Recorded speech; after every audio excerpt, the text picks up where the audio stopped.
Hi everyone, welcome to this week's episode of the Swyftx Squawk. I'm Pav, lead market analyst here at Swyftx, and it's been no surprise to anyone that June, it's been a bit of a red month to kick off. That's to say the least. A lot of digital assets are down double digits, bar a couple of assets that have had some good news. Stellar Lumens, we talked about that on the podcast this week. Recommend go checking out the Tapping Into Crypto podcast to learn more about that one. But essentially, a lot of the key drivers that we have spoken about in previous squawks around consumer confidence being quite low, obviously isn't helping the market find its footing at the moment. And we're also seeing ETF flows really start to increase. We've now seen 3, if not about to be 4 weeks of outflows. And again, we've spoken about this as a key trend as those market participants were heading into their break-even price as well. So it really starts to beg the question, what's the road ahead look like? And on this week's Squawk, we're taking more of a clinical approach to everything, more of a lens of technical analysis instead. We have got some pretty big fundamental news coming up in the weeks to come, so I thought this is a great little break in time just to map out, zoom out, and talk about where we are in the market cycle. Now, there's a few ways to think about this. These aren't the only ways to think about this.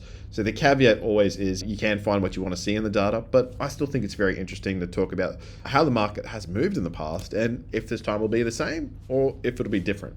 Now, the first thing I want to talk about is the time it's taken for market cycle bottoms to form. Now, again, this is always something we know in retrospect, but when we look at the 2014, 2018, and 2022 cycles forming their lows in the following year, it has taken at least a year, with the 2015 bottom coming in at 14 months since the high.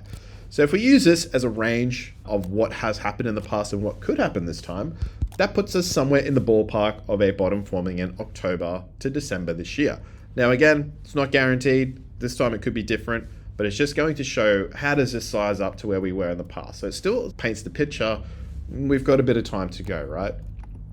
Now, zooming in, when we want to understand if we have got the current February lows as a yearly low for 2026, what does a move below or above that look like?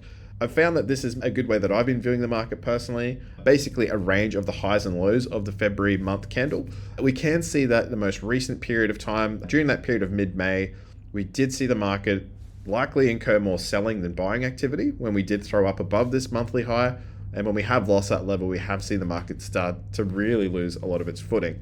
And for Bitcoin in particular, this is the largest period of liquidations that we've seen since January. So when we talk about market positioning and structure shifting, this is pretty big. It's as impactful as a move that we did see in January when we did see the market really see its initial fall from 96 to circa 60K. This is a pretty serious dip in the grand scheme of things.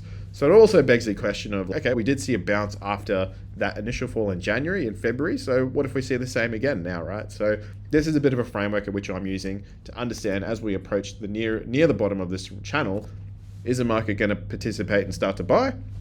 Or are we simply going to see this particular lower level act as resistance and we start to move lower for the next leg down? Now, that's obviously something that we won't know now. But again, this is a framework that I'm looking towards to help understand what that could look like.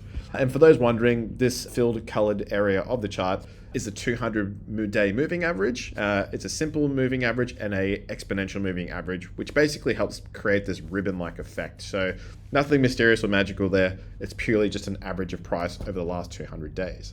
So really, when we're looking at what could lie ahead, obviously we have had this sell-off now.